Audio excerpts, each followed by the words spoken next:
Hello everyone, welcome to Middle East Now here on I-24 News. First, our headlines. 6 bodies of Israeli hostages were recovered in an overnight Israeli operation in Gaza. Despite optimistic statements, no breakthrough yet in the ceasefire deal. And the DNC in Chicago meets the Middle East. 6 bodies of Israeli hostages were recovered in an overnight Israeli operation in Gaza. Among them, Avraham Mander, who was considered alive. I-24 News Middle East correspondent Ariel Saran reports. When they say time is running out for the hostages, this is what they mean. The IDF and Shin Bet retrieved late Monday night the bodies of 6 Israeli hostages who were all kidnapped alive by Hamas-led terrorists on October 7th. Overnight, our brave forces returned the bodies of 6 of our hostages that have been held by the murderous Hamas terrorists. Avram Munda, age 79, Alex Danzig, age 76, Chaim Peri, age 79, Yagev Buchstav, age 34, Yoram Metzger, aged 80, and Nadav Popplewell, aged 51. All of blessed memory. Munder was the only one believed to still be alive, but his body was discovered in a tunnel in southern Gaza's Khan Yunis, along with the other 5 deceased hostages. We woke up to sad news on the one hand. On the other hand, we unfortunately knew that this was how it would end. We understood from other hostages who returned from captivity. We were aware of the dire conditions they're held in and the various physical and emotional torture they endured. And for the elderly, this is even more challenging. We had some hope that he managed to survive this very long period. To our understanding, he was still alive in March. That means he could have been saved long ago, but it wasn't done. Tuesday's news further angered relatives of the hostages, many of whom accused Prime Minister Netanyahu of choosing political survival over the hostages. At the end of the meeting I had with Mossad Chief David Barnea back in May, he told me, and I quote, "Einav, my dear, unfortunately, in the current political constellation, a deal to release the hostages is not possible." The Mossad denied the claim, but according to other hostage family members who met with Netanyahu on Tuesday, he was, quote, "not sure there will be a deal." We are making an effort to return the hostages under conditions that will allow the maximum number of hostages to be released in the first stage of the deal. I say this clearly. This is a goal I set. But the other thing is to preserve our strategic security assets in the face of great pressures from home and abroad, and we stand by that. Netanyahu's comment came after meeting with U.S. Secretary of State Antony Blinken, who said Israel had accepted a proposal to bridge differences holding up the deal and urged Hamas to do the same. Israel says they can work it out, they're prepared, but I was told Hamas was now backing off. It remains to be seen. We're going to keep pushing. As for Hamas, it continues to accuse the Americans for aligning with Netanyahu's demands. When Secretary of State Blinken says that the Israelis have agreed, and then the Israelis say that there is an updated document, that means that the American administration is giving in to the Israeli pressures and not the opposite. According to what we have received from the mediators, Israel came to the meeting in Doha with new demands and more conditions that even contradict President Biden's proposal. Secretary Blinken left Israel for further meetings in Egypt and Qatar ahead of additional talks in Cairo on Thursday. In the meantime, 109 hostages remain in Gaza, and the ceasefire deal can still save the few dozen who are still alive, at least for now. We are now joined by Dr. Gershon Baskin to discuss further this deal negotiations. Thank you very much for joining us. We've heard Secretary Blinken trying to put a positive face on things, and then, as happened before, Prime Minister Netanyahu talks and talks and talks, and things look less and less positive. What do you make of this? It seems that the gaps between the demands of Israel and the demands of Hamas still remain very far apart, even though the Americans, the Qataris, and the Egyptians are trying to close those gaps and apply pressure to both sides in the negotiation. It still doesn't look very optimistic. Where are the stumbling blocks that you see? The main stumbling block, number one stumbling block, is the Hamas demand to end the war and Netanyahu's refusal to agree to end the war. In addition to that, there are repercussions of continuing the war. The Israeli demand to stay at the Philadelphia corridor, the border between Gaza and Egypt, which Hamas demands that the Israelis withdraw from. There is a solution on the table for providing Israel with the security that it demands to ensure that that's not a smuggling route for weapons going into Gaza. And that, of course, is securing the border on the Egyptian side of the border, but not as in the past, with only Egyptian soldiers there, this time with American oversight, American boots on the ground, American technology and finance to ensure that it's not a smuggling route.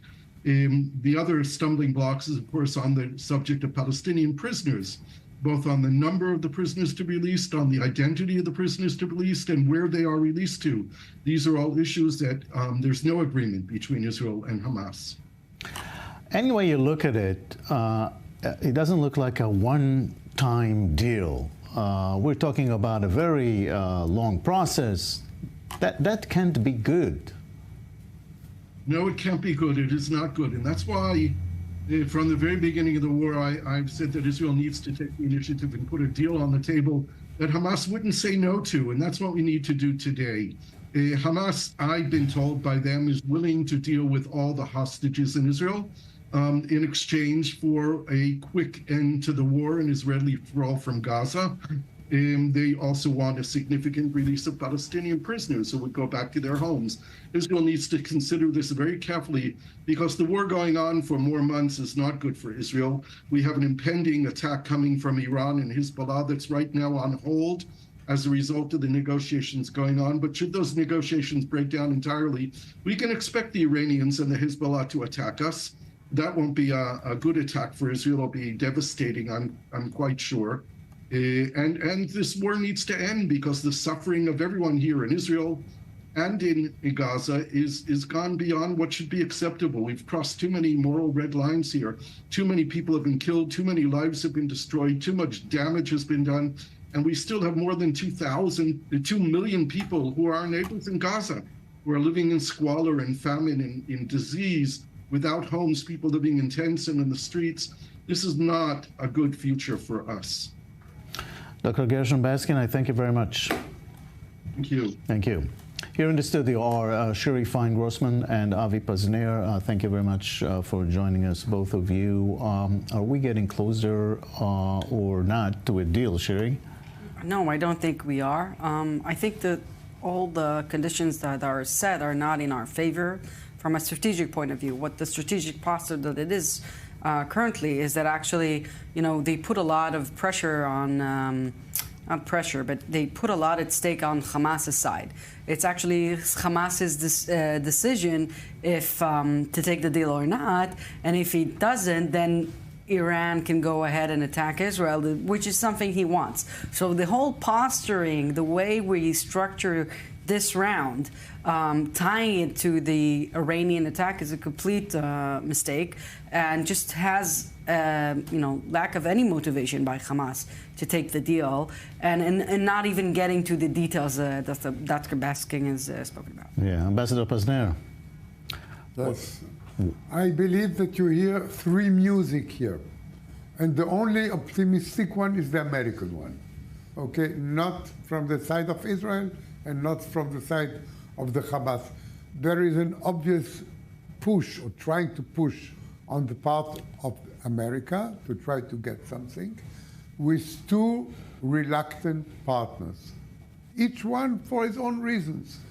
And I believe that Biden, when he spoke yesterday night and said that Israel is on board, was speaking to Chicago, to the Democratic National Convention, saying, look, we are doing something and we are trying our best. And I think this was also addressed to those demonstrators against Israel. But today we see the reality. Hamas refuses, and Netanyahu says that maybe we are going to have a deal. Yeah, well, they have tried to do something before the convention, obviously, but let's move to the convention, actually. It was the first day of the DNC in Chicago yesterday, and one of the topics was obviously the Israel-Hamas war. Jody Natilovich has more. Folks, let me ask you, are you ready to vote for freedom? Around 5,000 Democrats descended on Chicago's United Center Monday night as the 4-day-long Democratic Party National Convention kicked off. Every 4 years, the U.S. political parties meet to officially nominate candidates for presidency and vice presidency, adopt party platforms, and network. The first day of the DNC was a tribute to current U.S. President Joe Biden and featured speeches from top Democrats like Alexandria Ocasio-Cortez, Nancy Pelosi, and Hillary Clinton. Vice President Kamala Harris was ushered in with a standing ovation from the crowd. She is working tirelessly to secure a ceasefire in Gaza and bringing hostages home. It was not unexpected that the elephant in the room, the Israel-Hamas war, would come up. As one of the most dividing factors among Democrats, thousands of pro-Palestinian protesters gathered outside the convention hall. Those protesters out in the street, they have a point. A lot of innocent people are being killed on both sides. A small number of pro-Israel supporters were also in attendance. I'm going to vote for the only party that is protecting the Jewish people right now, which is the Republican Party. It is known that Harris wants to differentiate herself from Biden, with some fearing that this could affect her stance on Israel. She said, I stand fully in support of the security of the state of Israel. She has said that over and over and over again. The night concluded with a send-off to Biden as Harris was welcomed in as the Democratic candidate for president. Joe, thank you for your historic leadership. We are forever grateful to you. Let's go live to Mike Wagenheim, senior U.S. correspondent in Chicago. Mike, what's the Middle East angle so far? Well, we heard little bits and pieces last night in a couple different speeches about references to the Israel-Hamas war. Biden mentioned it without actually mentioning the word Israel or Gaza, but somehow snuck it in there in terms of wanting a ceasefire, in terms of the need to release the hostages. We also heard it from Alexandria Ocasio-Cortez, a progressive star within the Democratic Party, who got a rousing ovation after her speech, and she also brought that specific topic up. For the most part, though, it's mainly domestic issues that the Democrats are focusing on inside the building. Outside the building, it was a different story yesterday. It was all about the Israel-Hamas war. Protesters lining up just a few blocks from here at Union Park came out by a couple thousands, way less than what was initially projected. But they managed to tear down one of the security barriers a few blocks away here from the United Center, the main arena where the convention is taking place. They tried to push through a second security barrier. The riot police were called in. The protest was quelled. Most of the leaders of the protest kind of tried to distance themselves from the rabble-rousers and the ones that got arrested yesterday. But all in all, that was what was going on outside. Much different story here inside as the party tries to attract voters and attention, talking about much more domestic issues rather than on the foreign policy front. All right, Mike, thank you very much for your report from Chicago. And now we are joined by retired General Joseph Votel, who was commander of the United States Central Command until 2019, and before that served as the commander of the United States Special Operations. Thank you very much, General, for joining us. Good to be with you. You were recently quoted as saying that the IDF has practically, in my words, finished the job in Gaza. Can you elaborate on that? Sure. First of all, it's great to be with you. And let me just say up front, I have extraordinary respect for the Israeli Defense Forces. I've worked with them in the past, and so I have a good appreciation for their capabilities and their professionalism. And I do think they have accomplished a lot in this campaign so far. Clearly, they've dismantled leadership. They've destroyed a lot of the fighting capacity of Hamas. They have taken away the ability, for the most part, for Hamas to really threaten Israel in a significant way, certainly to the extent that it did on October 7th, and they have recovered a number of hostages and the remains of hostages. So these are all good things that have been done. But as the campaign moves forward, the exponential gains that were made by the Israeli Defense Forces will be difficult. The campaign will be more difficult as they continue to move forward in making progress in this. And there's a variety of reasons for this. One is, the lack of hold forces on the ground, the lack of governance that is in the area of Gaza. The difficulty of getting people back into their homes and beginning to normalize and stabilize some of the situation. And of course, the pervasive ideology of Hamas. All of that will be difficult to deal with, and it will require more than just a military response. So the military has done a lot of its job, and now it's necessary for the other components of Israeli national power and international power to come and be brought to bear. Israel has been struggling with some definitions here. How will you define a win over Hamas?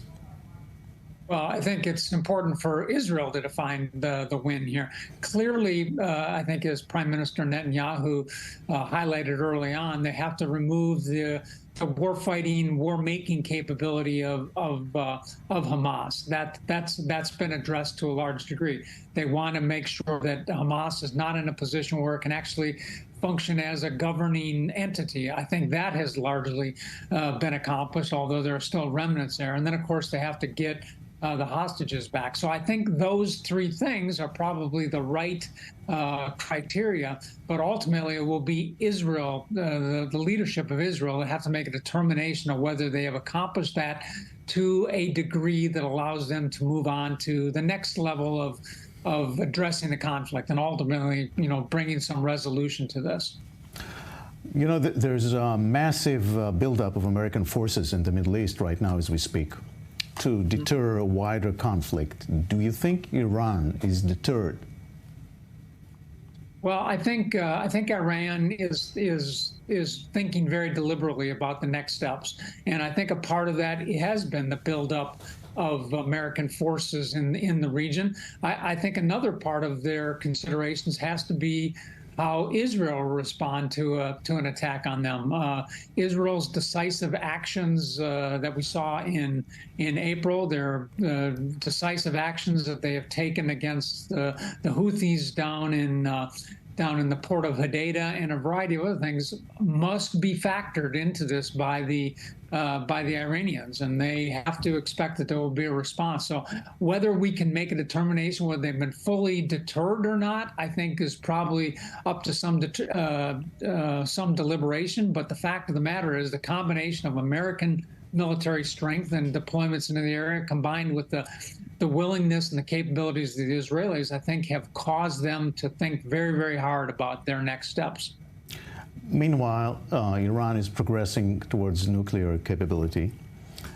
Will this inevitably lead to a conflict, a military conflict, possibly also with the United States?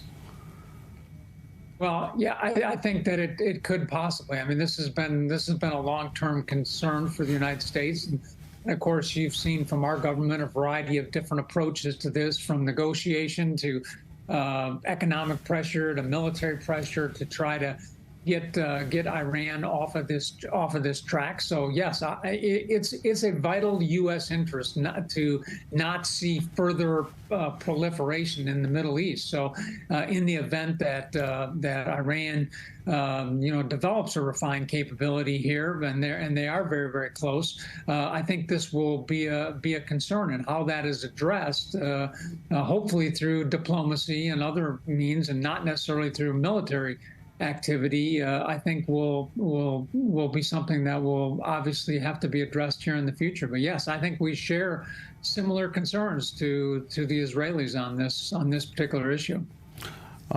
Many American allies are watching here in the Middle East to see the level of the U.S. commitment in the area, and you know them very well. Are you satisfied with how the U.S. is being perceived in Saudi Arabia, the Gulf states, Egypt, and so on? Well, no, I'm not. And I think we need a much more consistent approach to the Middle East. The United States has obviously has some interest in other areas. You know, the Indo-Pacific area has been an area of some focus for us, necessarily so for a number of years. But the United States, I think, has to have a more balanced strategy.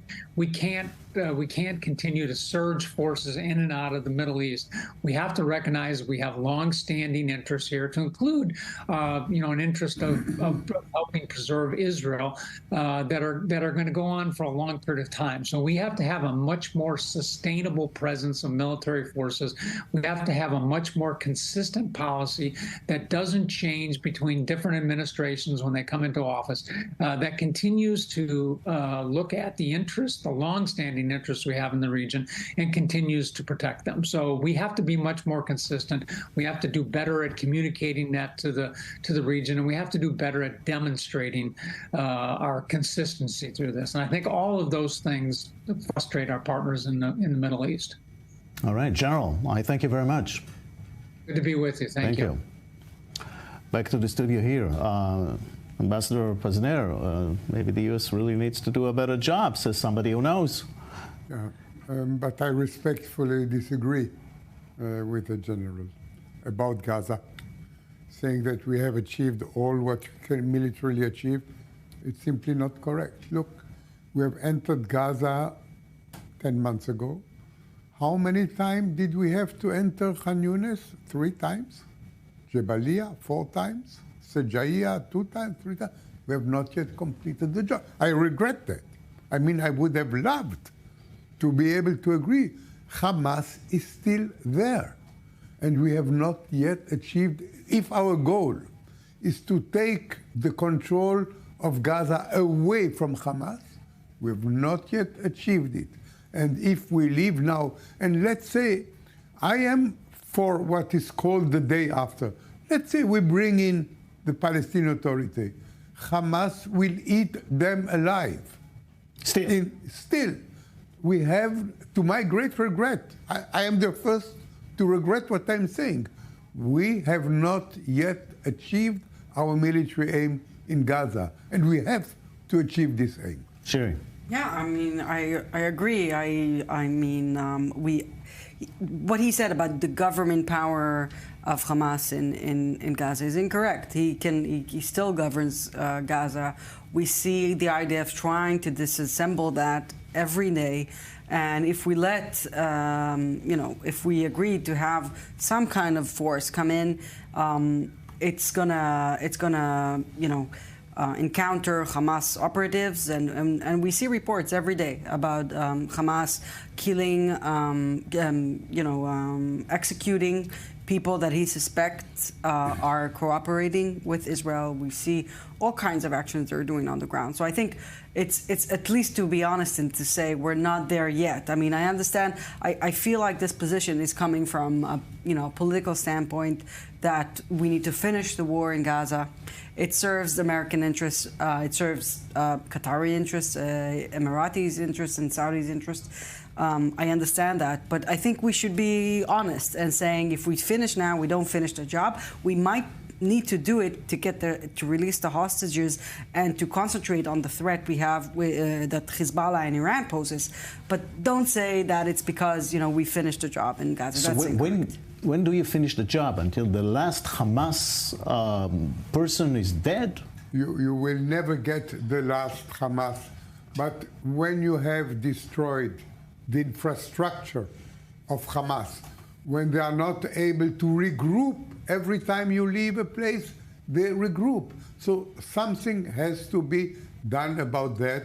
And I do believe that we can do it, but unfortunately, it will need some time. And maybe even, as Netanyahu says, we have to see to it that we are present on the Philadelphia Acts in order to achieve that. But you know what's the argument? The hostages did not have time.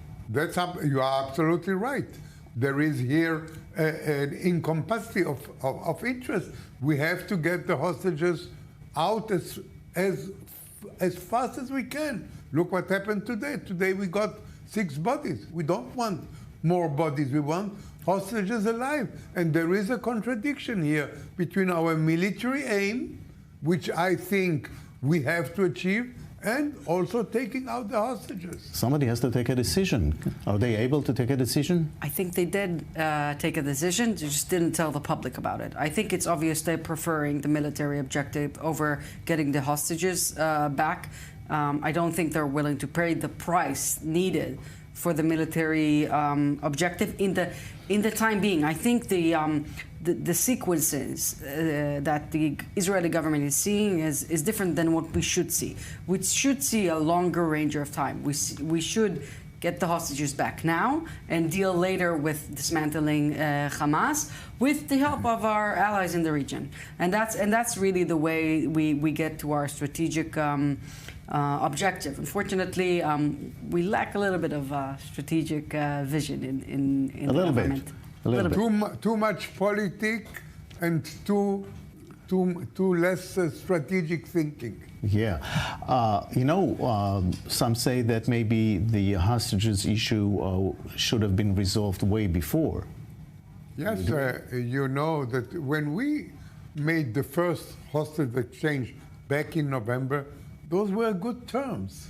You know, we should have tried to continue that instead of saying after 10 days we renew the war, and it was impossible to go back on our word.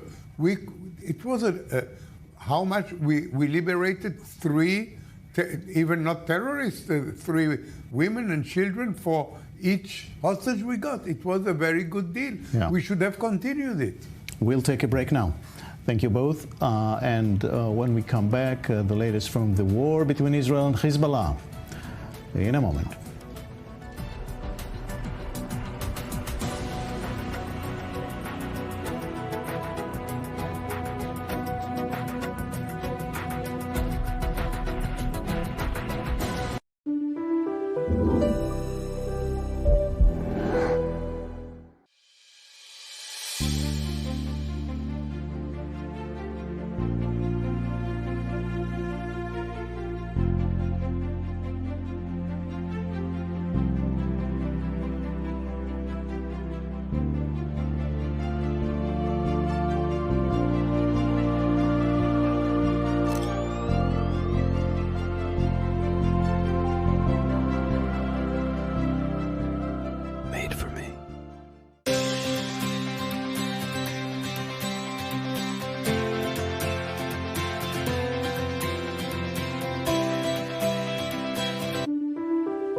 This broadcast is brought to you by Israel Bonds, the most direct and impactful way to support Israel. Invest now at israelbonds.com.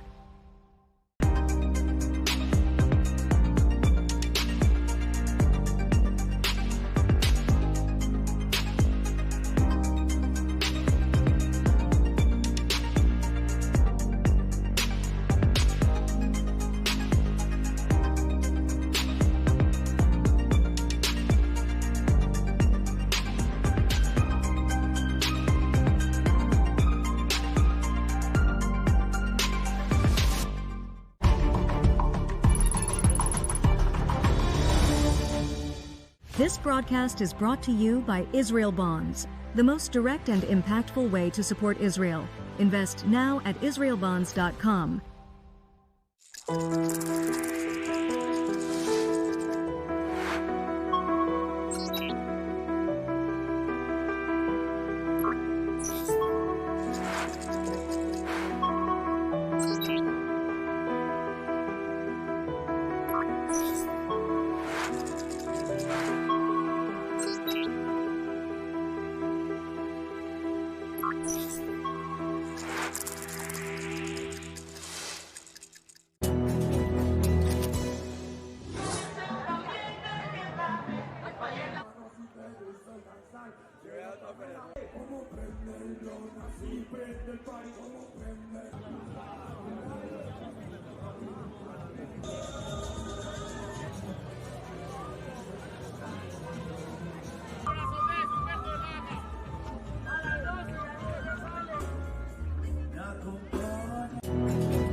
Welcome back to Middle East Now. Another day of intense war between Israel and Hezbollah. Here's the latest by Nicole Tzedek. Fires ablaze in northern Israel after more than 75 rockets were launched from Lebanon on Tuesday, and what the Hezbollah terror group claims was a response to the Israeli airstrike deep inside Lebanon Monday night. Massive explosions rang out through Lebanon's Bekaa Valley after Israeli fighter jets hit Hezbollah arms depots stored deep inside the country. We're looking at Hezbollah's aggression. Every night we attack, both in the divisional sector and deep attacks that we carried out tonight in the Baalbek region, in the Bekaa Valley, in general, on weapons warehouses that exploded with high-quality ammunition. All these things are operations that are on the one hand routine and on the other hand preparation for anything that could happen.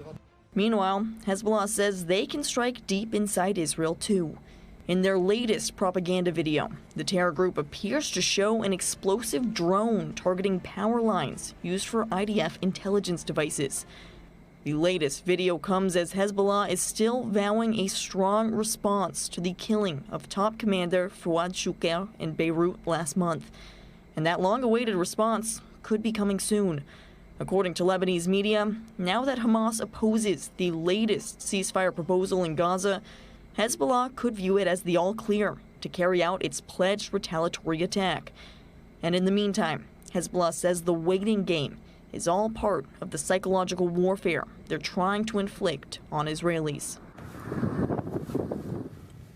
And it never stops. I-24 News' Zach Anders now live in northern Israel with the latest from there. Zach. It was a quiet afternoon, at least this morning. Saw a spat of attacks. Then at noon was the last recorded red alarm, and they just keep coming right now. More hostile aircraft alerts for the southern Golan in the last few seconds. We're working to put together a comprehensive report here to see if there's been anything damaged in the last 5 minutes or any significant events as we've been watching these alerts roll on. For the last 10 minutes, there's been about a dozen communities that have triggered the red alerts. I'll step back for a moment and kind of recap the day here. We're looking at 5 attacks Hezbollah has claimed responsibility for. The largest, some 55 rockets included in that attack. We don't have any reports of casualty or damage. Of course, we're taking a very close look at the last 10 minutes to see if that changes here. This in Shlomi, where we are currently, has actually been quiet all afternoon, but within the last 25 minutes, it's been a bit louder. We hear outgoing artillery. And as Nicole mentioned, that video that Hezbollah has published showing the drone come up to a cell tower, or what looks like a cell tower, we're actually looking at it right now. It's still intact. This is the same one that they showed off in this video. They used what we believe is an explosive drone, but you can see that the tower itself is still standing. This is not a site, to my knowledge, at least what I've been told throughout the course of this war, that is fully staffed.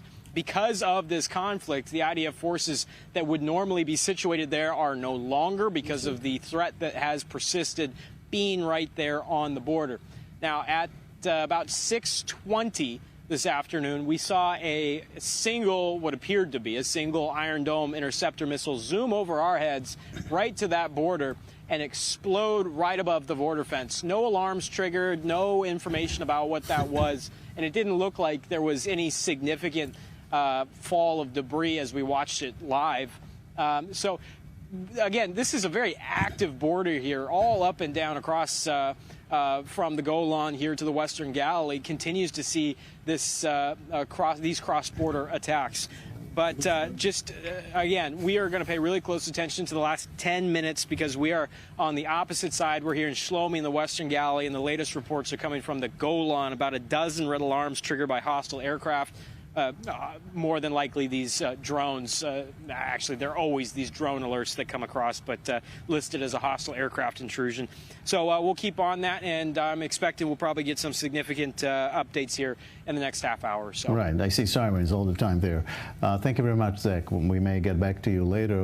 Here in the city of Shiri, Fine Grossman, formerly from Israel's National Security Council. We've been seeing this going back and forth on the Lebanese side by Israel and the Israeli side by Lebanon, but still there's an expectation of some sort of a major attack by Hezbollah. Who remembers? That was something like 2 weeks ago, right? 20 days, I think, or something like that. Yeah, we're still in this war of attrition. Nothing really dramatically changes. Where Israel, well, basically, if you look at it from a distance, is trying to take advantage of opportunities to strike whatever it has intelligence and the ability to on strategic site, on very important sites, on important people. That is, operatives that it killed more than 400 Hezbollah operatives already dead. And last night we saw a major Israeli attack on a weapons stash. We saw rockets go up in the air. It was an amazing sight. And this is, I mean, I wish I would see that every night. Of course, probably not possible. That would, but alleviate a lot of the concern of people in Israel and in the north in particular. Those kind of attacks that I hope are still going. Yes, we're still waiting for Hezbollah to attack in some way. Like we discussed earlier, there's been a linkage between Hezbollah's attack and Iran's response to a potential deal, which actually, you know, posture in an impossible way, and the only way that Hamas would just want to refuse. And today we saw even in a Hamas announcement citing, you know, from the Quran, that saying this is the time to destroy Israel. So that's kind of a cry for help from Hamas to Hezbollah. Come help me before I crash completely. And this is the objective of Hezbollah all along, was to try to get Hamas to stay alive as a government power in Gaza. So the next few days, I think, we're already, since I think this morning, are a very tense period. Right. Well, thank you for that. Meanwhile, Turkey and Iraq have signed a memorandum of understanding on military security and counterterrorism cooperation, according to Turkish Foreign Minister Hakan Fidan. Turkey expert Dr. Hayitan Kohen-Nurcak is here in the studio. Good evening to you. Good evening to you too. When Turkey says anti-terror, we know what they mean, right? The PKK, of course, the Kurdish underground organization, of course, in the eyes of the United States and the West, it is considered as a terrorist organization. Actually, in my opinion, this is very important, what we are hearing today. It means that Turkey is now permanently staying in Iraq. Since 2015, the Turkish forces penetrated into Iraq, and they've been to this Bashika military base, and since 2019 they changed their military doctrine. Instead of coping with the PKK threat in their own territory, Turkey formed a security zone inside Iraq, and since 2019 they are occupying the northern Iraqi portions of the land, approximately like 20-kilometer depth of a zone we are talking about. And as we are also seeing in the screen, the two foreign ministers at last agreed that the Turkish armed forces will remain in the Bashika, but of course they found a very good formula that could also persuade the Iraqi street, which means that the Turkish armed forces are going to train the Iraqi forces there, and so that there is a coexistence in the military base. Obviously, the Turkish armed forces personnel, they will stay there, but in my opinion, what I understand from this report in the Turkish press, that the Bashika military base is given to the Iraqi hands, officially, but bottom line, the Turks are still there. What's roughly the size of the Turkish presence there in Iraq? Well, there are many different reports on that, but we know that they have various permanent bases, but they have many different temporary bases. We are talking about thousands of soldiers, and they are tagging this operation, the Operation Claw, like a lion's claw, and In addition to that, they're also calling it Operation Claw and Lock. So Mr. Erdogan recently, last month, he ushered that now they are going to lock the lock itself. And it means that, maybe we will see a gradual withdrawal, or maybe we're going to see that they will going to recruit the Iraqi armed forces for their own purpose to hunt the Kurdish militants. Any latest word from Erdogan or Turkey about Gaza? Recently? About Gaza, today I heard from the news that the Turkish ambassador in Iran, he is firmly supporting the Iranian potential retaliation against Israel. I'm not really sure that if it's an official statement or not, but unfortunately I also did not see any kind of an objection from the Ministry of Foreign Affairs of Turkey. So we'll see, but unfortunately Turkey's negative... NATO member, yeah? Yeah, Turkey's negative stance vis-a-vis the state of Israel unfortunately continues. Right. Dr. Yanuchak, thank you very much for coming. Thank you for having me. Thank you. A former Saudi official, Saad al-Jabri, alleged in an interview on the BBC that Saudi Arabia, no less the Crown Prince of Saudi Arabia, Mohammed bin Salman, forged the signature of his father in order to start a war against the Houthis in Yemen. So I-24 News Dubai correspondent Bastien Bory is with us. Bastien, any comments on these allegations? What can we make of this? Well, as you said, the source of these allegations is Saad al-Jabri. He was actually the #2 official in Saudi intelligence. He was a top advisor, pretty close to King Salman. And he fled Saudi Arabia just as Mohammed bin Salman, so the crown prince, carried out a purge, locking up a whole bunch of princes, ministers, and businessmen back in 2017 to pretty much to stifle any possibility of dissent and establish his authority. So there was a brutal power struggle within the country, within Saudi Arabia, a struggle that MBS sort of won. And since then, Saad al-Jabri has often criticized MBS's use of power. He's pretending that the Crown Prince is using a team of mercenaries to carry out extrajudicial kidnapping and killings, referring, of course, notably to the Jamal Khashoggi case, which is highly probable. And it is also very likely that MBS managed to forcefully convince the King of Saudi Arabia to allow the launch of the Saudi war in Yemen. But at this stage, Jacob, Saad al-Jabri has not yet provided tangible proof. What is the thinking now in Saudi Arabia about the war in Yemen? Well, from an internal point of view, Mohammed bin Salman has pretty much fulfilled the personal objectives he had set himself, since this war has enabled him to, as I said, establish his authority over Saudi Arabia as crown prince, which was one of the reasons why he bombed Yemen with hundreds of thousands of civilian victims. And from an external point of view, there's another objective that's been met. It's for the Saudis to be allowed and to be able to buy weapons again from the US.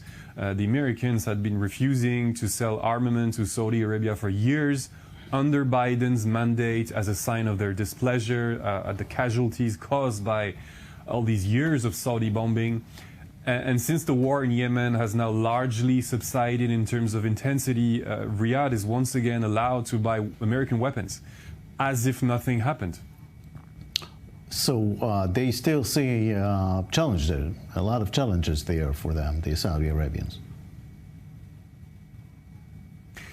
Of course, first the peace agreements that have been signed between the Saudis and the Houthi rebels are very fragile.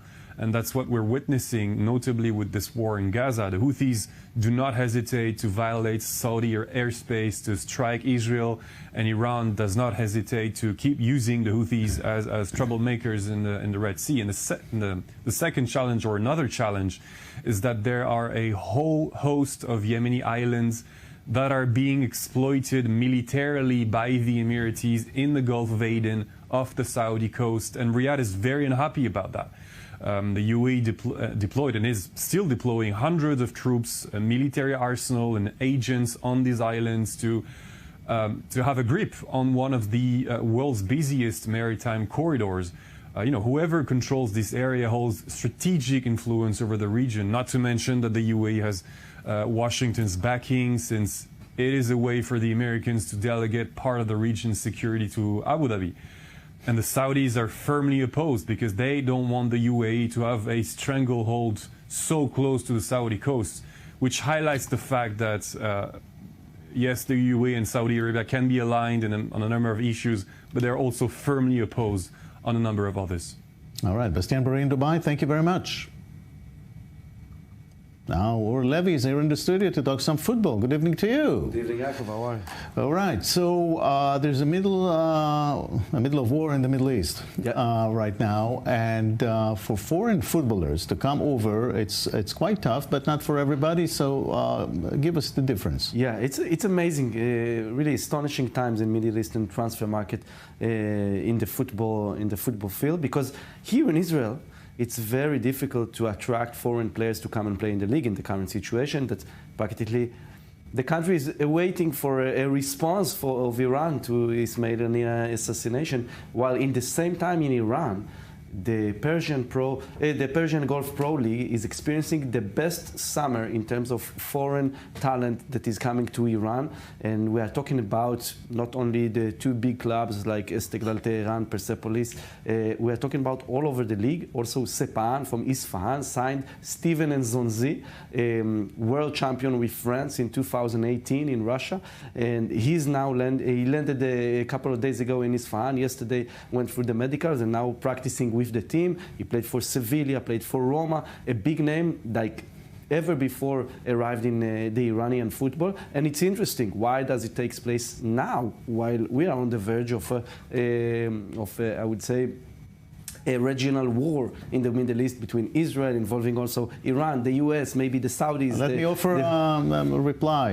Yeah,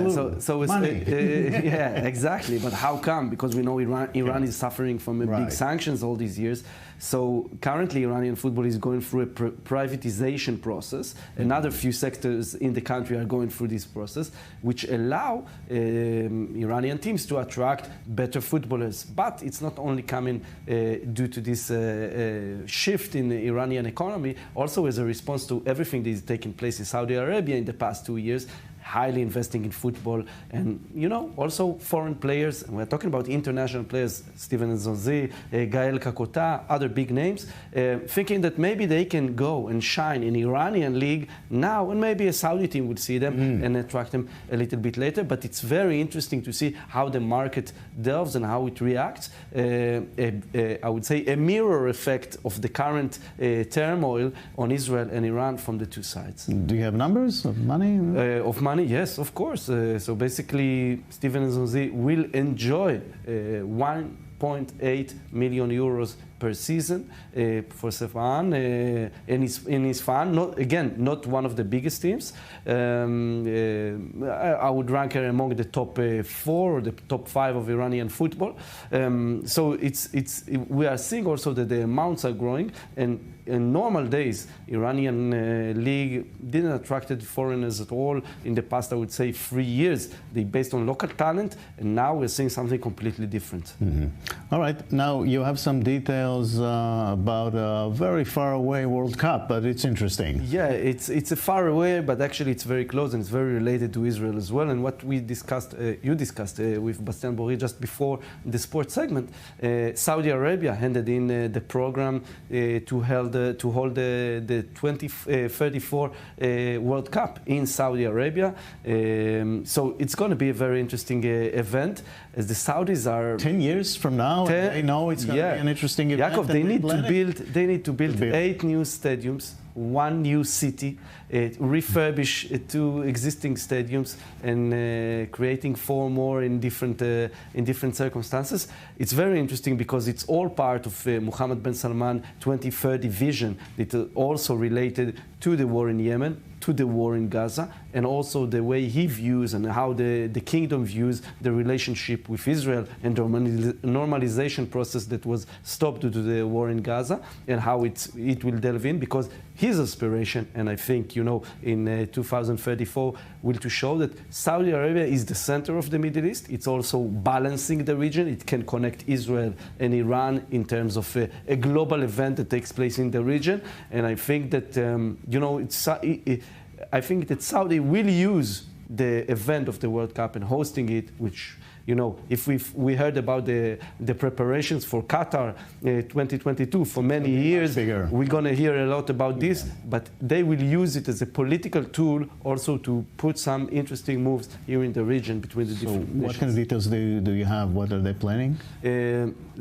Again, details on the plan of the on the plan. So basically, they need to basically build a World Cup that will be held in 5 cities, with 10 more cities used as a hosting cities, but not with stadiums. Yaakov, in Riyadh, you're going to have 8 stadiums. In Jeddah, 4 more, and 3 more stadiums, including one 350 meters above ground in Neom, the new city that MBS is building up there in the Red Sea. So it's going to be a very futuristic World Cup that I believe that we will hear many things about it, especially workers' rights, especially climate change. It's going to have a dramatic and vast impact on the preparations for this event. But, we remember the big speech of MBS a few years back, that he sees the Middle East as the next Europe or the next renaissance of culture and sports and everything. They are doing some things in this direction, but I think that this will be the cherry on the top, the final move of Saudi Arabia, not only being an important ally that you must discuss in everything being in the Middle East, but a global center for sports events, culture events, and also a system that is balancing the region, not to be in the situation that we are having now. And they are also investing in football, in their own team? Indeed. Not only in men's football, also female football. And all this plan to invest in sport is directed not only externally to show to the world and the West that they are progressing and changing, but also to the internal population of Saudi Arabia. 60% of this population are under 30 years old. And Mohammed bin Salman himself is only 38 years old. So he's directing to the future of Saudi Arabia, people who use cell phones and have internet, and he wants to bring the best and the biggest events in the world to these countries. All right, Uri Levy, thank you for taking us to the future. Thank you. An art exhibition in Jerusalem visualizes the experience of the Israel-Hamas war and its impact on Israeli society through the eyes of graduate students. I-24 News' Emily Francis has the story. It used to be that the dots of color art technique made famous by Impressionist painters like Seurat, Van Gogh, and Pissarro was a vision of beauty. But in the wake of the tragedy of October 7th, the pointillism of modern times is done with emojis to express deep pain and other emotions. We wanted to understand how the Israeli emotions and the sentiment were expressed throughout using emojis in these hard times that we have been through. This joint project by 2 graduates of Bezalel Art Academy included the most emojis that have been used since October 7th in a colorful, eye-opening display. We found it very surprising that the Israeli flag was the most common emoji used throughout the whole time period. It shows a lot of connection to our nation and patriotism. The Jerusalem exhibition is called Simultaneously and points out the multifaceted reality that Israeli society has been grappling with since October 7th. It's all about the parallel universe we live, all of us Israelis, since October 7th. We are, at the same time, we are there, we are in Gaza, we are in wartime, and at the same time, we're here in a kind of an imagined routine. Other works are more chilling. Obviously, many of the students were in the military, serving in the military. Others, Israeli Arabs and Palestinians, were at home. The atmosphere and the connection within the community was difficult. This one, called Patch by Michal Harkabi, a graduate of Bezalel's industrial design program, allows art-goers to customize their own experience with their choice of bandage colors and sizes. It was very important for me to find a way to make people feel good about their scars, knowing that they see their scar every morning and they know the story and how it was very hurting. This was an extremely difficult year, academic year, and nevertheless the work is excellent. It's better than ever. And this is it for Middle East Now. Stay tuned for the rundown with Kalev Ben David. Have a good night from Tel Aviv.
recht sicher, dass... Unterbrechen wir das Programm. Wir geben euch Bescheid. Jetzt hören wir noch ein bisschen. Wenn ihr gar nichts zu tun habt, geht mal auf Spotify und schreibt für die Person. Shalom. ¿Qué me trae por aquí? La necesidad impostergable de 600 millones de hispanoparlantes que ahora necesitan escuchar el mensaje judío e israelí en tiempos difíciles. ¿Cómo lograrlo? Cuento con ustedes para continuar llevando a lo más alto del mundo mediático una inquebrantable diplomacia pública al servicio de la verdad sin concesión alguna.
As U.S. Secretary of State Blinken shuttles from Egypt to Qatar in an effort to keep the prospects of a hostages for ceasefire deal alive, hostage families slammed Prime Minister Netanyahu after the bodies of 6 dead Israeli captives are recovered from Gaza. We'll have the latest. An escalation of rocket fire from Lebanon and Israel heightens concern Hezbollah may be readying to carry out a big revenge attack for the IDF assassination of its top commander. We'll go live to our reporter in the north. At the Democratic National Convention, President Joe Biden pledges support for VP Kamala Harris as his successor, while pro-Palestinian demonstrators take to the streets of Chicago to condemn Israel. We'll hear from our U.S. correspondent at the DNC.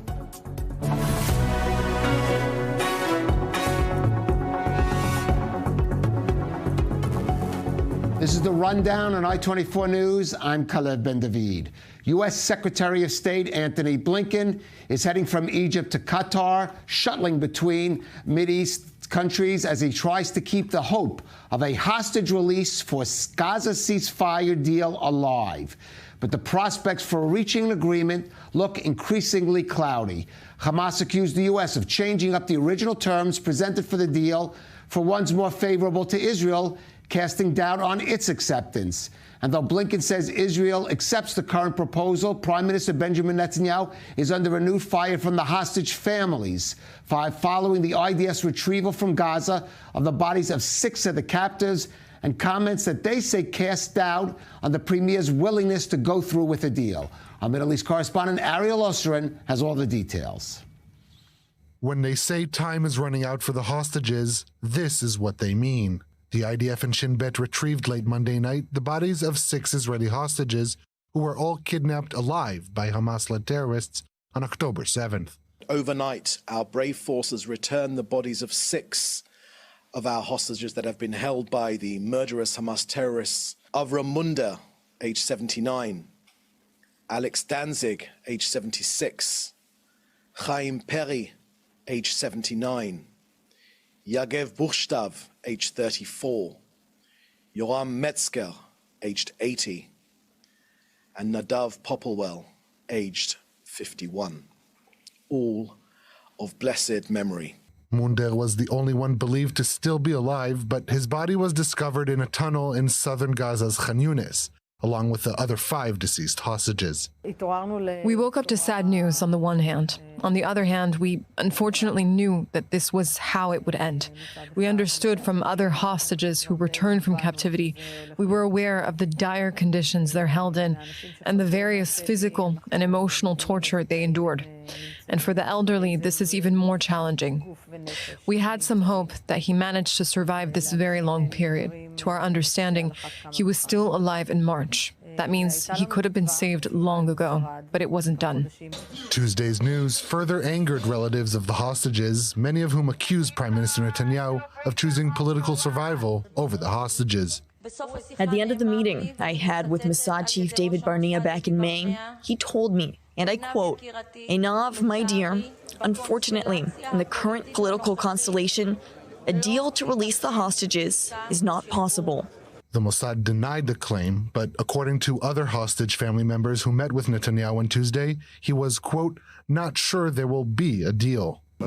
We are making an effort to return the hostages under conditions that will allow the maximum number of hostages to be released in the first stage of the deal. I say this clearly. This is a goal I set, but the other thing is to preserve our strategic security assets in the face of great pressures from home and abroad, and we stand by that. Netanyahu's comment came after meeting with U.S. Secretary of State Antony Blinken, who said Israel had accepted a proposal to bridge differences holding up the deal and urged Hamas to do the same. Israel says they can work it out, they're prepared, but I was told Hamas was now backing off. It remains to be seen. We're going to keep pushing. As for Hamas, it continues to accuse the Americans for aligning with Netanyahu's demands. When Secretary of State Blinken says that the Israelis have agreed, and then the Israelis say that there is an updated document, that means that the American administration is giving in to the Israeli pressures and not the opposite. According to what we have received from the mediators, Israel came to the meeting in Doha with new demands and more conditions that even contradict President Biden's proposal. Secretary Blinken left Israel for further meetings in Egypt and Qatar ahead of additional talks in Cairo on Thursday. In the meantime, 109 hostages remain in Gaza, and the ceasefire deal can still save the few dozen who are still alive, at least for now. And with us in studio, we have Reserves IDF Lieutenant Colonel Doron Avital, the former commander of Special Forces, our Middle East correspondent Ariel Osseron, and our correspondent Nicole Tzedek. And Doron, we're going to talk a little more about the current operations in Gaza a little later, and we're going to hear from Daniel Hagari, the IDF spokesperson, who'll probably have more details on the rescue. But the discovery of those 6 bodies points out I would say a kind of dilemma, almost a contradiction, which is the IDF is making progress. They're pushing in Khan Yunis, for example. That enables them to discover these bodies. Clearly, they're making progress, but at the same time, that raises the question of what that will mean for those remaining hostages, dead or alive. I mean, as much as we have to recommend the operation in terms of intelligence and the army and finding the corpse of those hostages, this is really a deadly reminder or a tragic reminder that the time is running out of the hostages that are still alive, because some of them we know for a fact a few months ago they were alive. So we have to take this into consideration, that this window of opportunity that sometimes seems shut or open up in terms of a possibility of a deal or a prospect of a deal. So this is a reminder that we play against time, and we have to be understand the urgency of coming to a deal. Right, and Ariel, the deal, we're hearing different reports about perhaps the Hamas has agreed to allow Israel to keep some troops along the Philadelphia corridor between the border of Israel and Egypt. Hamas is not going to let Israel. Well, that's the question. The question is, are these just details that could be bridged? I mean, there was some reports about maybe Hamas agreeing to that, but Israel withdrawing from that key road in the center of the Gaza Strip? Or is there just still a fundamental difference that Hamas sees?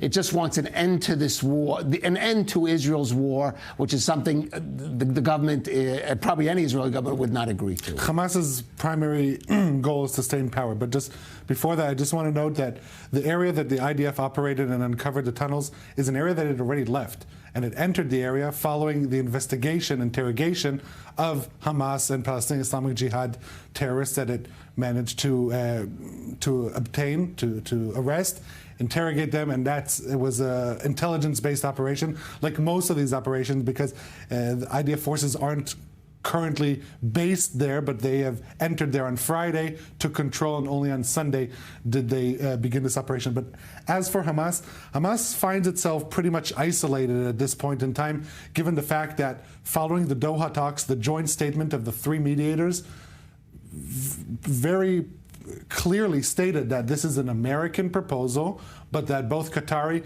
and Egyptian mediators support. And the Egyptian foreign minister even went as far as to say, this is the new document of reference. So all the claims that we're hearing from Hamas, they're pretty much irrelevant. You could also say that about Israeli claims about previous agreements, because right now what the mediators are circling around is this new proposal that the 3 of them back, and they're pretty much imposing on the sides. Now, so accusing Netanyahu of bringing new conditions, new demands, again, that's irrelevant, because the proposal that they're talking about is an American proposal backed by the mediators. And so as long as this dynamic continues of a unified front among the mediators, and I think that's what Blinken's goal in his visit to Israel, Egypt, and then Qatar, he's on his way to Qatar right now, is to try and make sure that there is this unification of the ranks, that the mediators stick together, because if what Hamas is trying to do right now, they're accusing Netanyahu, but basically they're blaming the mediators of accepting a lot of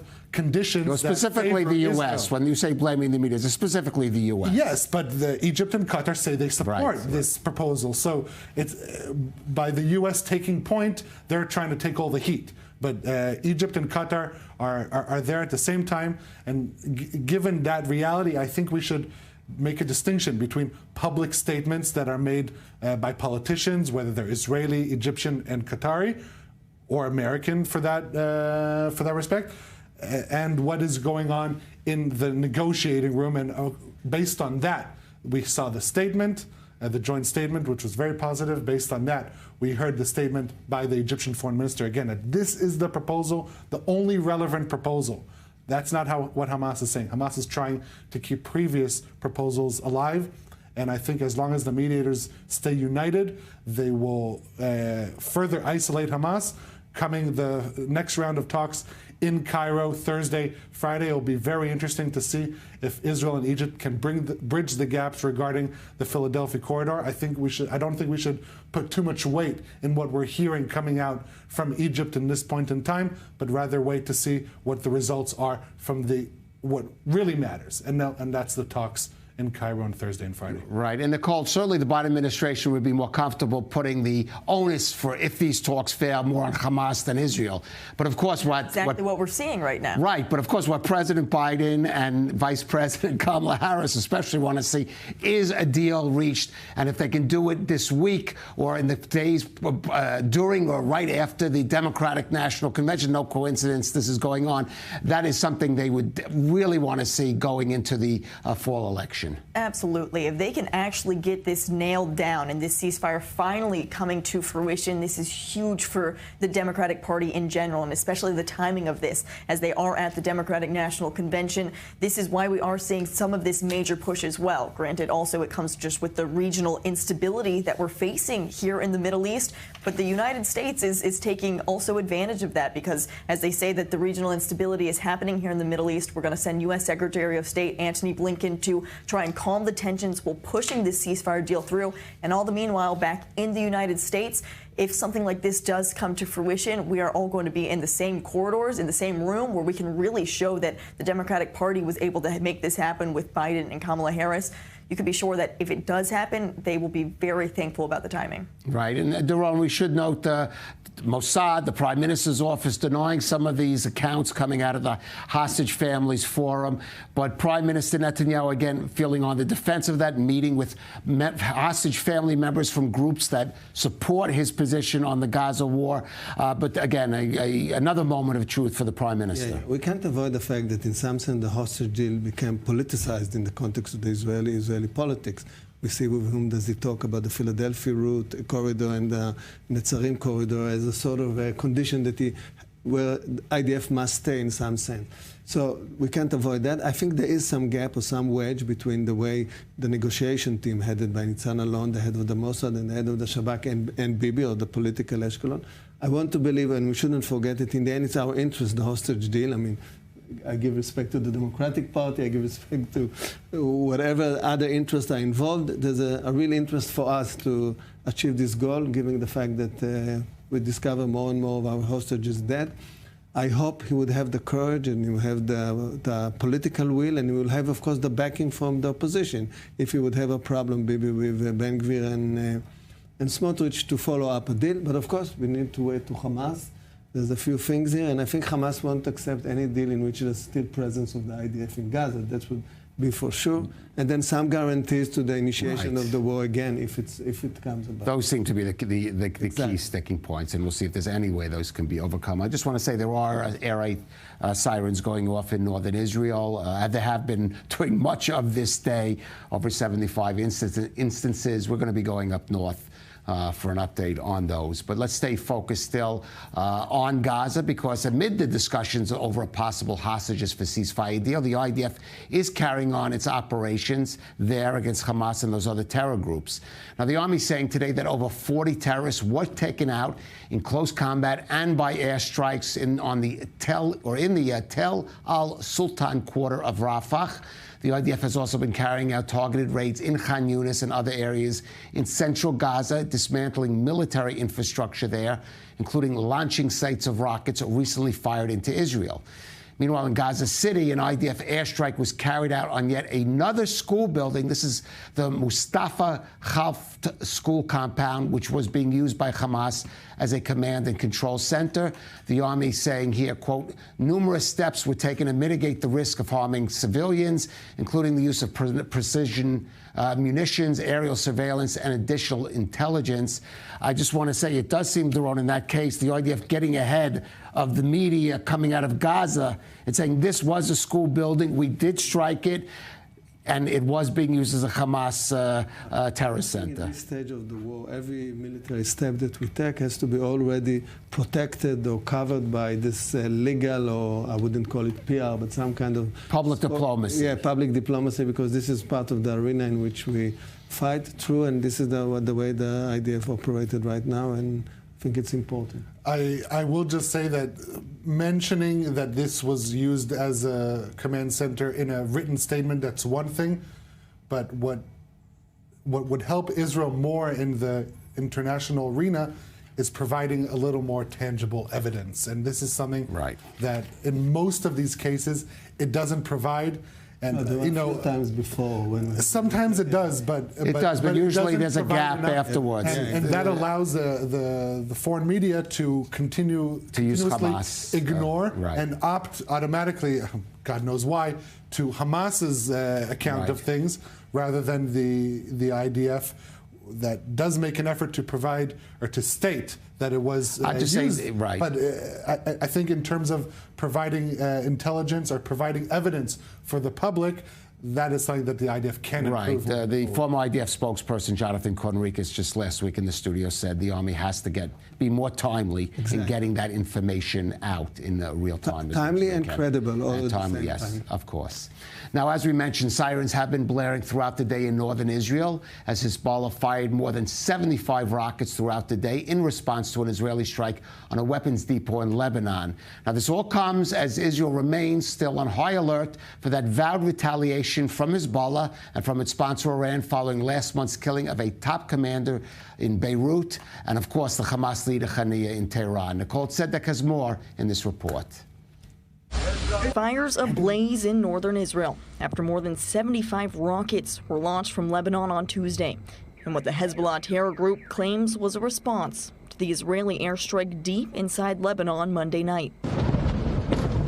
Massive explosions rang out through Lebanon's Bekaa Valley after Israeli fighter jets hit Hezbollah arms depots stored deep inside the country. We're looking at Hezbollah's aggression. Every night we attack, both in the divisional sector and deep attacks that we carried out tonight in the Baalbek region, in the Bekaa Valley, in general, on weapons warehouses that exploded with high-quality ammunition. All these things are operations that are, on the one hand, routine, and on the other hand, preparation for anything that could happen. Meanwhile, Hezbollah says they can strike deep inside Israel, too. In their latest propaganda video, the terror group appears to show an explosive drone targeting power lines used for IDF intelligence devices. The latest video comes as Hezbollah is still vowing a strong response to the killing of top commander Fouad Shukr in Beirut last month. And that long-awaited response could be coming soon. According to Lebanese media, now that Hamas opposes the latest ceasefire proposal in Gaza, Hezbollah could view it as the all-clear to carry out its pledged retaliatory attack. And in the meantime, Hezbollah says the waiting game is all part of the psychological warfare they're trying to inflict on Israelis. Let's go to the IDF spokesperson, Daniel Hagari. And brave operation, the IDF and the Shin Bet brought back the bodies of the hostages of Ram Munder, Chaim Peri, Alex Danzig, Nadav Popolnik, and Yegev Bukshtav of blessed memory.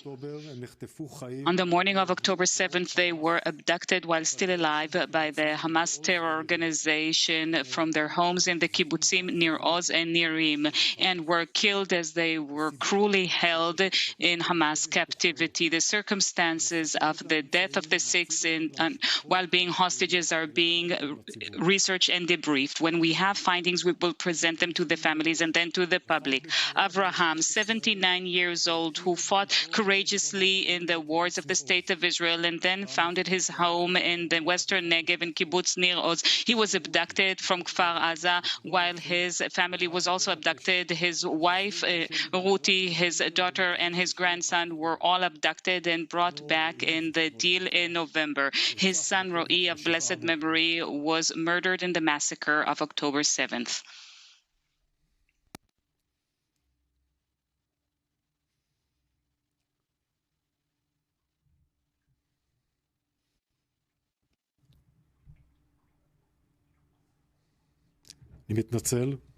I apologize. I would like to once again repeat the names. There was a technical problem.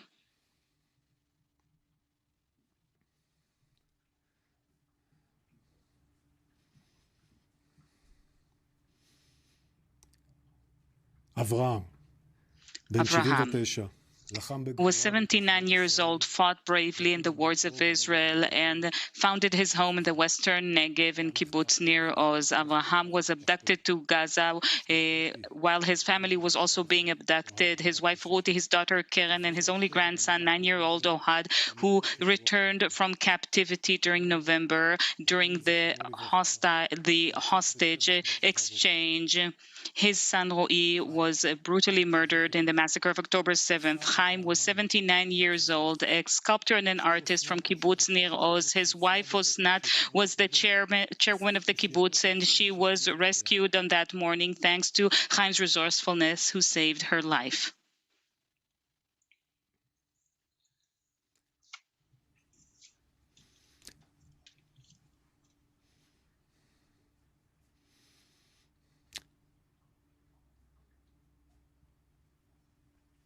I apologize. We will continue. Yoram ben 80.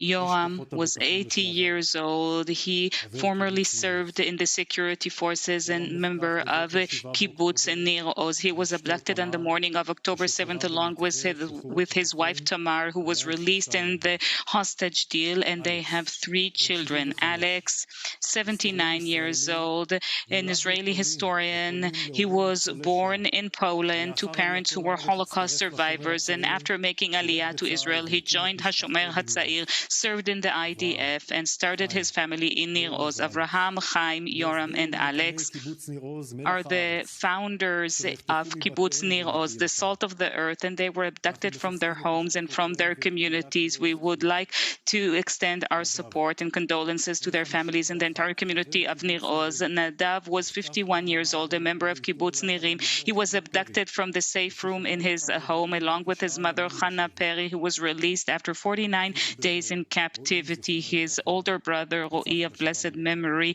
was murdered on October 7th. Yagev, 34 years old. He was a member of Kibbutz Nirim. He was abducted along with his wife, Rimon, who was released in the hostage deal after 53 days in captivity. We, of course, commiserate with the great sadness of their families at this moment, and we support the entire community of Nirim. Last night, IDF forces from Division 98, with direct and accurate guidance from the Shin Bet, raided an underground tunnel in Khan Yunis, where they found the 6 bodies and took them with them. They had the exact location obtained by Shabak and the IDF Directorate of Intel. It was under the command of Division 98, who once again returned operating in this region after several weeks, this time with new intelligence and with new goals and targets. The activities of the forces on the ground still continues. They are leaving no stone unturned, and they have already killed dozens of terrorists in that region and destroyed a lot of terrorist infrastructure during combat. In the early morning of the hours yesterday, Lieutenant Shachar Ben Nun was killed. It was a difficult event where the force was hit because of the problem that happened in our own munitions. We are debriefing this very thoroughly. In the northern front, Mahmoud Amaria, who also served in the army, was killed because he was hit by a drone. We send our condolences to his family, and we continue to support them. A few hours later, we attacked and raided in Bekaa, deep in Lebanon, in a weapons depot that were stored in 3 different locations. During the raid, there were a lot of sub-explosions that are indicative of the amount of means of warfare that were hidden in these warehouses. We do not forget for 1 minute the difficult daily reality of Israelis who live in the north of Israel under the constant threat of missiles and rockets. We continue to fight Hezbollah terror organization. We remove threats and we kill terrorists, and we are operating there effectively and methodically. And we have one goal, and that is to guarantee the security and safety of the residents of the north of Israel so that they can return safely to their homes. The community of Nir Oz coined the sentence, those who are alive should be returned for rehabilitation, and those who are dead should be returned to burial. We are determined to bring back all the hostages back home. Those who are still alive to be rehabilitated, and those who are dead to be properly buried. We are operating 24/7 to bring about the conditions that will allow for that. We managed to rescue these 6 hostages last night, but it was too late for them. They were killed while in Hamas captivity, and they were buried in Israel today. There are currently 109 hostages being held by Hamas. We are not going to give up on any one of them. None of them. It is our moral duty to bring them back. It is the goal, the purpose of the war. We very well understand the urgency in view of the growing fear of their health and mental condition as time goes by. The IDF operates every day and every night in order to bring forth more intelligence, to create more conditions that will enable operations to bring them back. But we will not be able to save them and rescue all of them through these rescue operations. Even as we are speaking, the IDF forces are continuing to fight everywhere. In the Gaza Strip, they are attacking from the air, from the sea, from the ground, and they are breaking apart the military capabilities of Hamas terror organization and are working hard to bring back hostages. Any questions? Hadass Greenberg from Kan 11, Brigadier General Hagari, were the hostages killed as a result of an IDF attack? And another question, does the IDF have any information regarding living or dead hostages in Nusrat or Khan Yunis? Let's start with the second question. We have information in the IDF, in the Shin Bet, and the headquarters for the hostages and missing persons. We are working very hard to build a picture so that we can know exactly who is dead, where they're located throughout the Gaza Strip.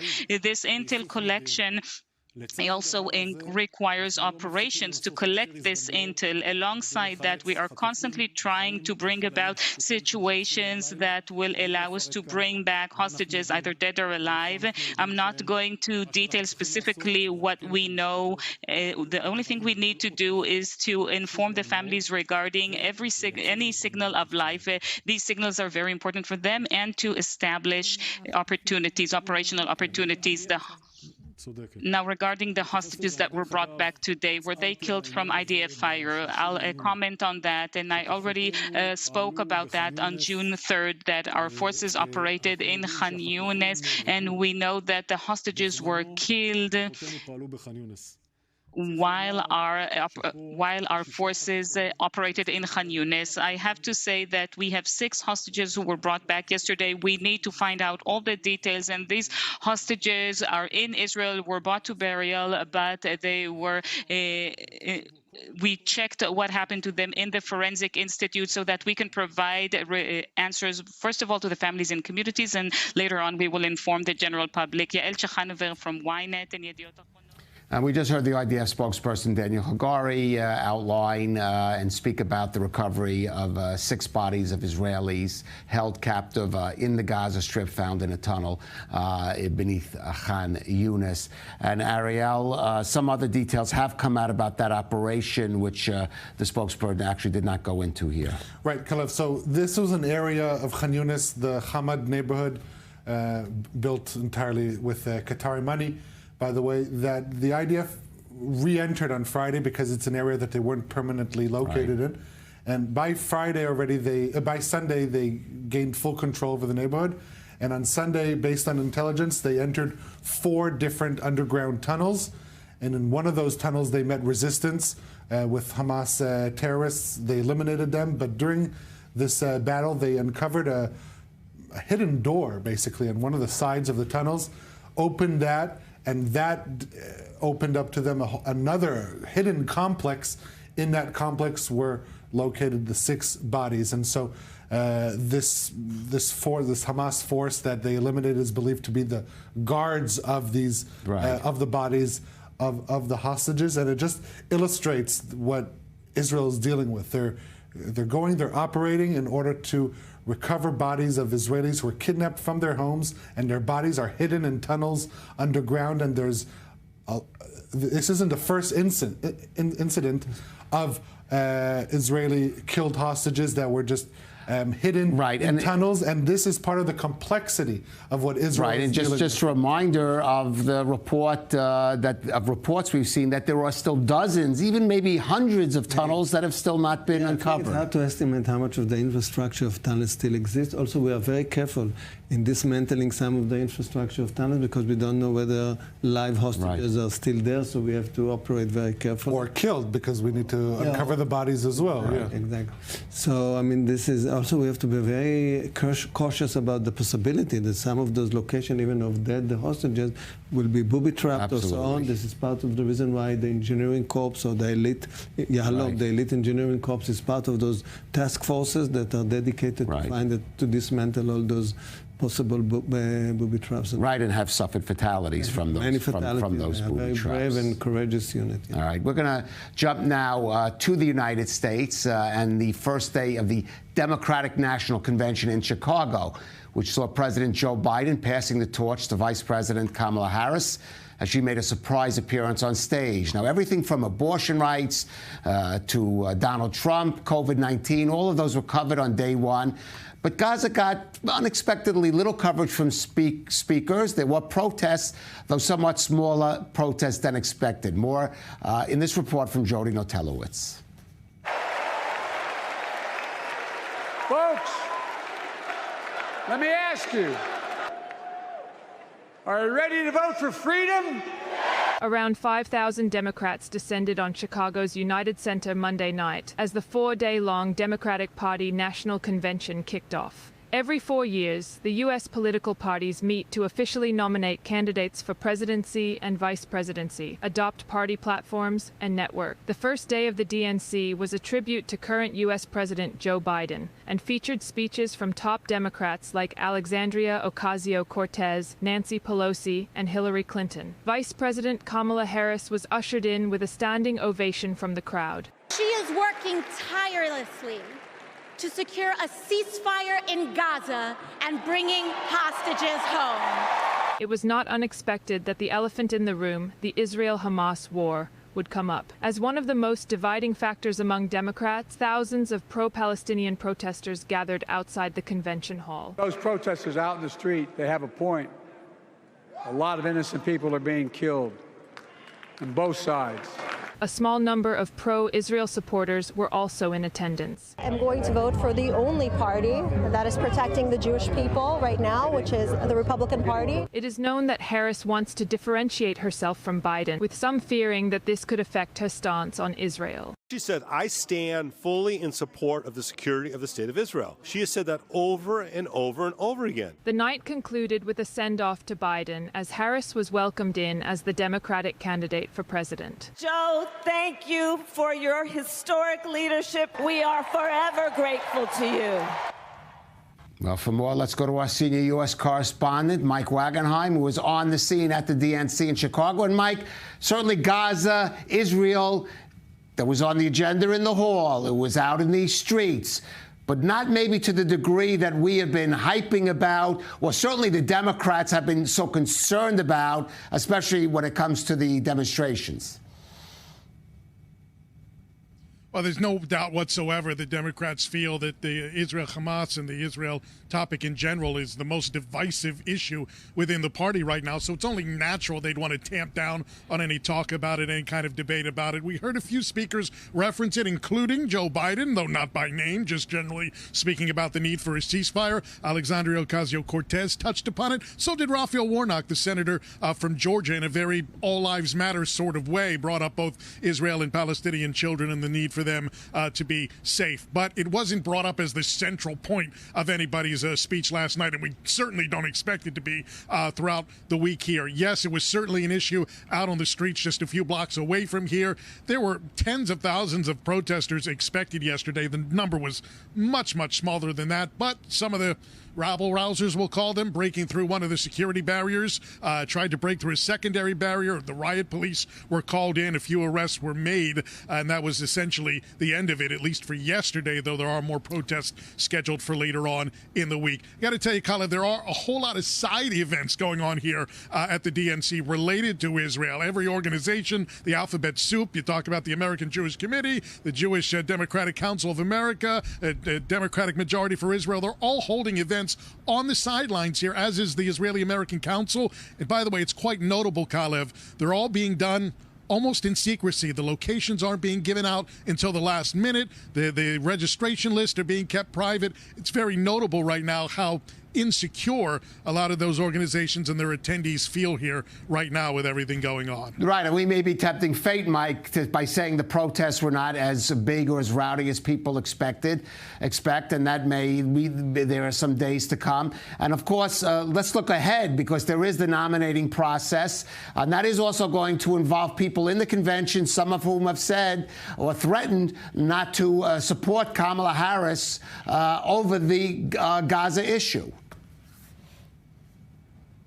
That's right. The so-called uncommitted movement, which has tens of thousands of voters nationwide. They tried to make an impact during the presidential primary process when Joe Biden was still the front runner and the candidate at the time, and they voted essentially not to vote for anybody. They said, we're not going to vote. We can't commit to any candidate, Joe Biden or otherwise, until there's movement on the issues related to Israel and the Palestinians. Now, they garnered enough of those votes, especially in certain states like Michigan and Minnesota, to accumulate some delegates here, around roughly 30 delegates down on the floor, some of which were affiliated with the uncommitted movement and held up a banner last night saying, "Stop arming Israel." It was notable that the people behind them pulled the banner down. The stage lights, I guess they were aware that this could possibly happen. The stage lights over that particular section were dimmed so that there was less focus on that particular section. Everybody understands, what the process is and what could play out here on the convention floor related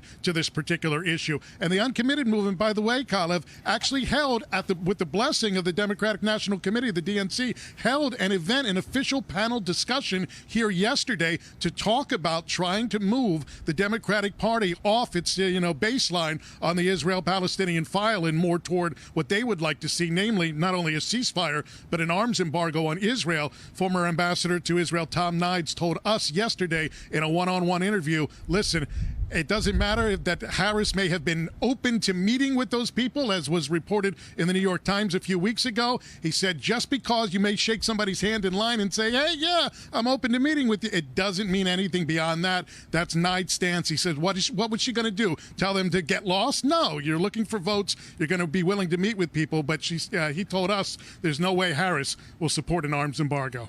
Right. And Mike, as you said, the Democrats, this is not an issue that they want to put high profile because it's divisive for them, Gaza and Israel. Certainly the Republicans did want to make it as high profile. Will we see anything like a hostage family or a prominent Jewish figure speaking at the convention, not in a side event, on these issues?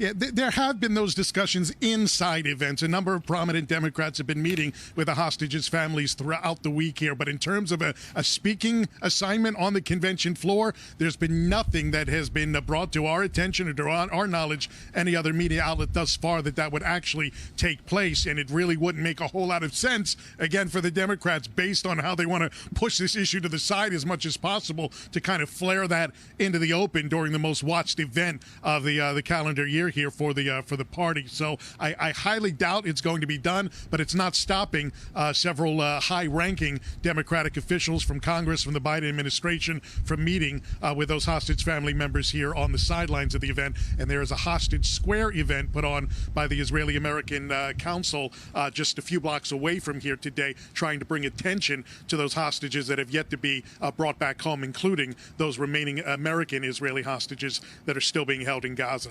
All right, Mike Wagenheim, and be covering all week with us at the DNC as it moves towards, of course, the climax later this week. Mike, thanks for that. Well, one of those prominent Jewish figures that certainly could have been a speaker there, but he has expressed concern going into this convention about those street protests is Jonathan Greenblatt, the CEO and National Director of the Anti-Defamation League, and he joins us from New York. And Jonathan, I know the ADL expressed concern about those protests, those street protests in Chicago. I think your Midwest director particularly spoke out about it, and concerns about how, for example, the City Hall, the municipality of Chicago, would handle that. What has been your evaluation of that so far? Well, thanks for having me today. Indeed, ADL, as the organization in America most focused in fighting anti-Semitism, is not just concerned. I mean, we are alarmed at the anti-Israel protests that are taking place outside of the United Center and across the city of Chicago. These are not, again, pro-Palestinian. They're pro-Hamas. They are pro-war. They are disruptive, and they have threatened the safety of the people there. You know, the Chicago police have made it clear they're not going to tolerate intimidation, and they won't tolerate violence. And yet in this moment, you can't ignore the intimidating tactics and the violent rhetoric of these groups. And let's be clear, we're not talking about sort of nonviolent protesters in the vein of those folks from the 1960s who marched to say, you know, desegregate our schools or to stop the Vietnam War. We're talking about people from groups like Palestine Action or Samadoun or Students for Justice in Palestine that lionize Hamas, that praise Hezbollah and the Houthis, and that literally call for the destruction of the state of Israel. So there's nothing peaceful about protesters who push for war, plain and simple. All right. I want to read out, this was a tweet from the ADL. I believe it was earlier today. I think we have it there.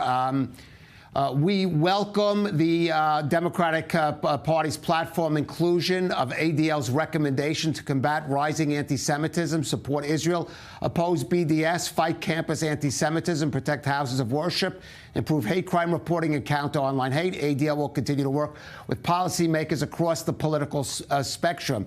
Now, the issue of Israel and its handling of the war in Gaza has become a political issue, in some ways a partisan political issue in the United States, and so has even just the issue of how to deal with anti-Semitism.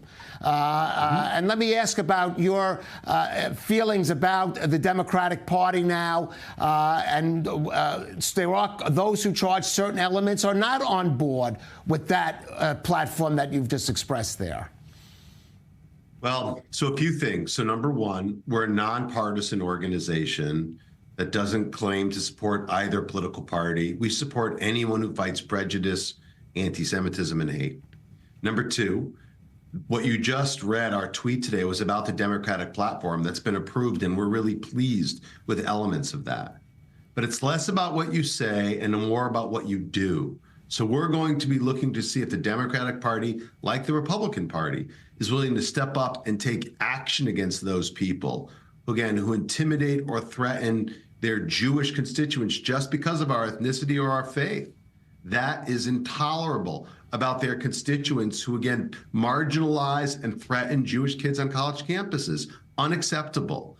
So again, there are rogue fringe elements in both party, and the people standing outside, the people making these chants, and I saw them myself in Washington a few weeks ago when Prime Minister Netanyahu came to speak with ISIS flags and Hezbollah flags. I mean, give me a break. So I would push back on anyone from any party who supports and trumpets terror, Democrat, Republican, or anything in between. All right. And just one last thing, looking ahead now to beyond this week to the beginning of the new academic year in the United States, because I think that is where the major concern is going to be on the colleges, campuses, and whether school administrations are prepared to handle continuation, even intensification of what we saw during the last academic year, especially, of course, moving ahead to the presidential election in November. Yeah, good news, bad news on that front. First, the bad news. We've seen these so-called activists, we really should call them sort of like chaos agents, holding summer intifada training camps. We've read what they're posting on social, talking about, to your point, intensifying and remobilizing. It's all very troubling, but there is some good news. Yesterday, University of California released a statement making it clear no masking on campuses, no encampments on campuses, and they're taking much more drastic steps. We've seen other universities issue similar statements and new policies this summer. So if the universities simply enforce their own rules and demonstrate a zero-tolerance policy on those who promote intolerance, things should be fine. But if the universities think that the way they can protect their Jewish students is by standing back and doing nothing, it's going to be a very ugly, violent fall for sure. All right, well, let's hope that is not to be the case, and even the next few days in Chicago will go relatively peaceful, despite some of our worst expectations. And let's bring the hostages home now. 100%, of course. Jonathan Greenblatt of the Anti-Defamation League, thank you for joining us on I-24 News.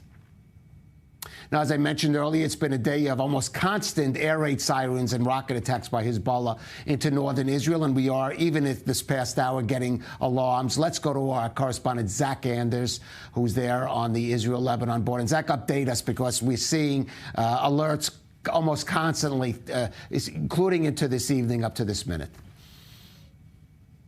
Hi, good afternoon, Clev. Yeah, it's been here in Shlomi an afternoon of listening to the outgoing cracks of artillery fire. We even saw what appeared to be an Iron Dome interceptor missile fire over and explode right there on the border fence with no alarm triggered.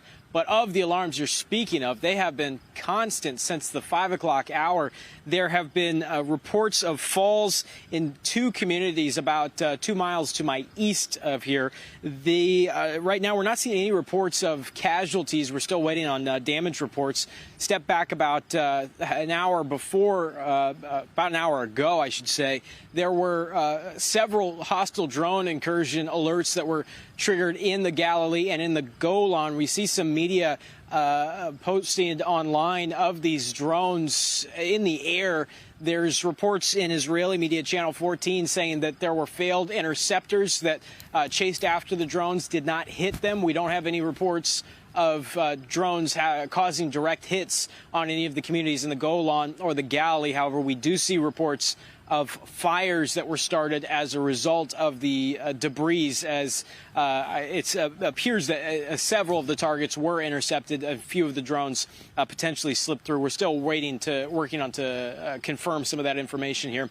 But switching across the border to southern Lebanon, we're seeing Lebanese media reports of 2 killed by Israeli drone strikes, 2 separate Israeli drone strikes across the border here. We're working to follow up on that as well. It's been a very active day here.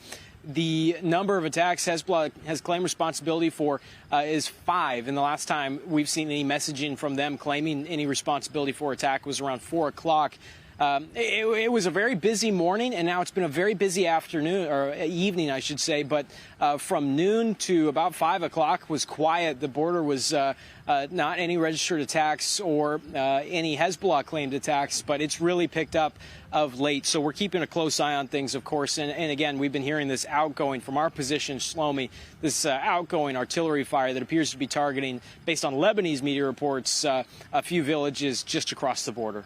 All right, Zach Anders there on the Israel-Lebanon border. Thank you for that. And Doron, maybe we're missing the story here. We keep waiting for the so-called big attack from Hezbollah, and instead, but we are seeing an intensification of even within the parameters that have already been established. Clearly, but on both sides, we attack very deeply in. Well, of course, yes, very much so. So if not, we have to put it here. If not for the fact that our citizens are away from the border, we have the upper hand. I mean, they pay dearly, Hezbollah, and we're attacking them deep in the Baqa, deep in South Lebanon, weapon ricochet, and more than 100 of the operative dead. This is dramatic. So if we go into a more aggressive engagement, I think we are in a very good positioning to counterattack if this major attack would come out.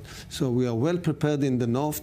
Our citizens are away from the border. This is terrible, of course, and from time to time we have also casualties. Yesterday, a soldier was killed was hit in the north. But still, we have to keep our cool, wait to see what's their move, and if go on the counterattack. But we have to understand that if not for the fact that the citizens are aware, we have the upper hand. And of course, the end game for us is back to the 1701, pushing them from the south and then bringing our citizens back.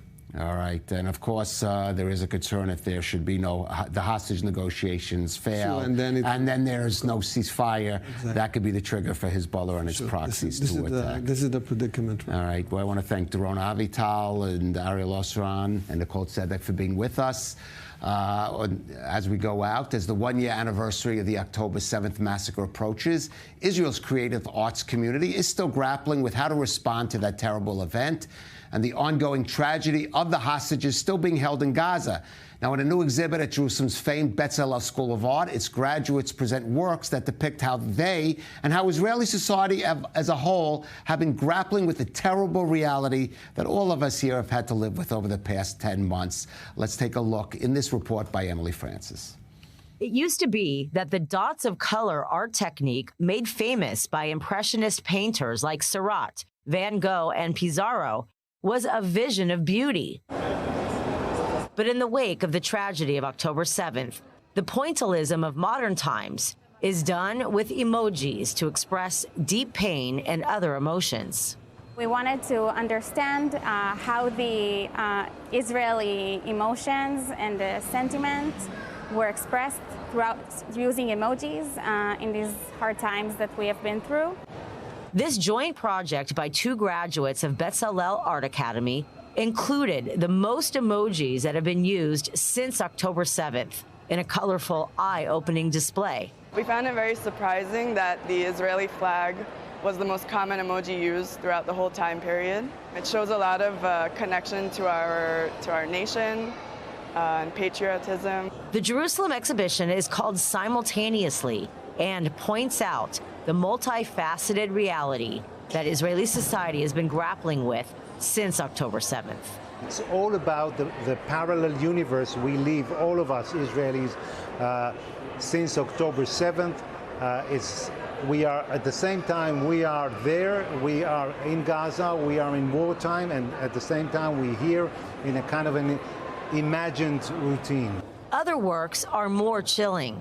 Obviously, many of the students were in the military, serving in the military. Others, Israeli Arabs and Palestinians, were at home. The atmosphere and the connection within the community was difficult. This one, called Patch by Michal Harkabi, a graduate of Bezalel's industrial design program, allows artgoers to customize their own experience with their choice of bandage colors and sizes.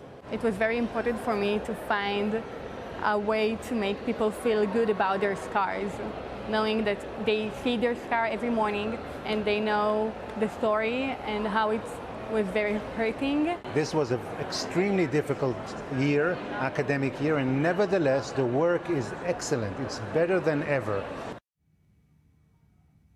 Looks like an exhibit well worth seeing. And staying on the culture beat, let's move to Egypt now, where another UNESCO World Heritage Site has just been reopened. It's considered to be one of the largest and most important ancient sites in Cairo. It's an ancient hospital restored through a partnership between the U.S. and Egypt. Jordan Notelowitz has the story. Sunday marked the opening of the historic Bimaristan Al Muayyad Sheikh by Egypt's Tourism and Antiquities Ministry following extensive renovations. Known as one of Cairo's oldest hospitals, it was restored in partnership with Egypt and the United States Agency for International Development.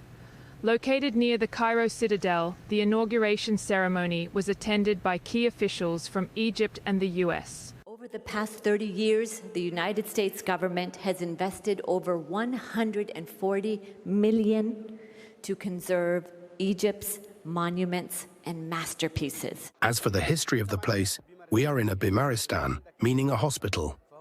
This place was a hospital, so it was a service place that used to serve the community, and this was the idea behind its restoration and renovating it and reusing it again as a service place. Restoring these locations is part of a larger plan to use them as cultural centers that inspire people to interact with and protect their cultural heritage. Egypt's Deputy Tourism Minister, Yomna El Bahar, announced that after their restoration, 8 more historical sites would be offered for investment in an effort to provide entertainment, artistic, and cultural services that will enhance the visit experience for the tourist and will also benefit the surrounding communities. The reopening of this historic hospital signifies an important milestone in safeguarding Egypt's rich cultural heritage while fostering community involvement and sustainable tourism in Old Cairo. It means investing in each other, our past, our present, and our future.